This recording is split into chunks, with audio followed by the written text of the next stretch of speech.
CEO sekaligus Direktur Eksekutif Foxpol Center Research and Consulting, Pangy Sherwicaniago mengatakan keserentakan pemilu 2024 akan berpengaruh terhadap elektabilitas suatu partai politik. Karena itu menurutnya jika Partai Nasdem mengusung Anies, maka kemungkinan hal tersebut akan ikut memberi pengaruh terhadap elektabilitas Partai Nasdem. Kalau misalnya Anies itu sangat berpengaruh, efeknya kuat, itu akan berdampak langsung terhadap elektabilitas Nasdem. Jadi ada kemungkinan presiden yang menang partai pengusungnya juga menang, kata Pangy kepada Republika, Senin tanggal 20 Juni tahun 2022. Pangy mengatakan Partai Nasdem ingin agar partainya dapat menjadi partai pemenang pemilu 2024. Tingginya elektabilitas Anies membuat kans menang di Pilpres 2024 semakin besar. Upaya untuk menyelamatkan elektabilitas partai jauh lebih penting bagi Surya Paloh, karena Surya Paloh kan berpikir bagaimana partai ini juga sudah waktunya untuk menang, jadi Pilpres itu bonus saja. Bagi Surya Paloh adalah bagaimana partai ini udah waktunya PDIP ini digeser. Nah itu dia butuh tokoh yang kira-kira mampu mendongkrak Nasdem, ucapnya. Sementara itu jika Partai Nasdem mengusung Ganjar Pranowo, maka hal itu dinilai menyulitkan Partai Nasdem. Sebab saat ini Gubernur Jawa Tengah itu merupakan kader PDIP.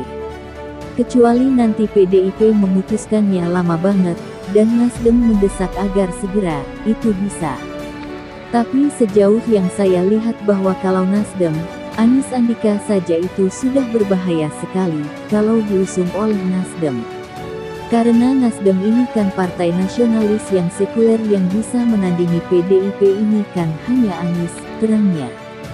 Berdasarkan temuan survei Saiful Mujani Research and Consulting (SMRC), pendukung Nasdem lebih memilih Ganjar Pranowo dan Anies Baswedan jika pemilihan presiden Pilpres dilakukan sekarang.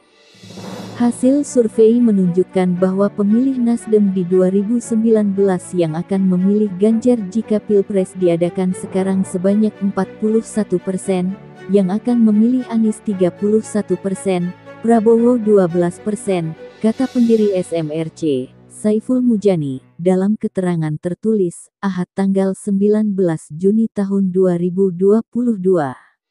Menurut Saiful, data ini cukup koheren atau konsisten dengan opini yang dibangun oleh elit Nasdem dalam rapat kerja nasional Rakernas baru-baru ini.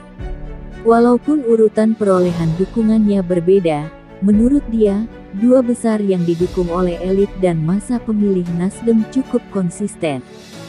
Secara umum, aspirasi yang dikembangkan oleh DPW Nasdem cukup konsisten dengan pemilih Nasdem sendiri. Artinya Nasdem mendengarkan apa kata pemilih mereka sendiri, kata Saiful. Guru Besar Ilmu Politik UIN Jakarta ini menyatakan bahwa salah satu kemungkinan alasan mengapa Nasdem cukup terbuka terhadap nama-nama yang berkembang di masyarakat, karena tokoh utama Nasdem sendiri tidak akan mencalonkan diri. Nasdem mungkin bisa mengklaim, silakan Nasdem digunakan sebagai kendaraan untuk menyampaikan aspirasi dan kepentingan Manifesto of National Democrat. To read this manifesto, here it is, Mr. Anies Baswedan. Nasional Demokrat Restorasi Indonesia, sebuah manifesto.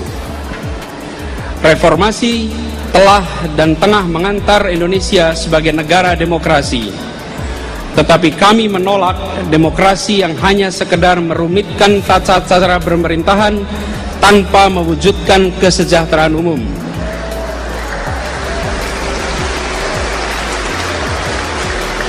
Kami menolak demokrasi yang hanya menghasilkan rutinitas sirkulasi kekuasaan tanpa kehadiran pemimpin yang berkualitas dan layak diteladani.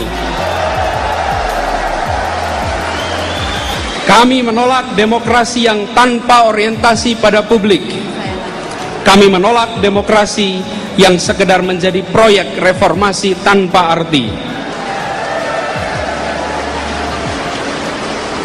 Kami yang berdiri di sini dan seluruh rakyat Indonesia mencita-citakan demokrasi yang matang, yang menjadi tempat persandingan keberagaman dengan kesatuan, dinamika dengan ketertiban, kompetisi dengan persamaan, dan kebebasan dengan kesejahteraan.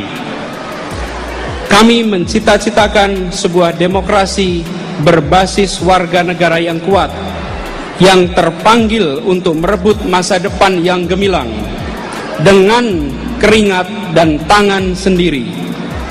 Maka pada hari ini kami berketetapan hati menggalang sebuah gerakan bernama Nasional Demokrat Restorasi Indonesia.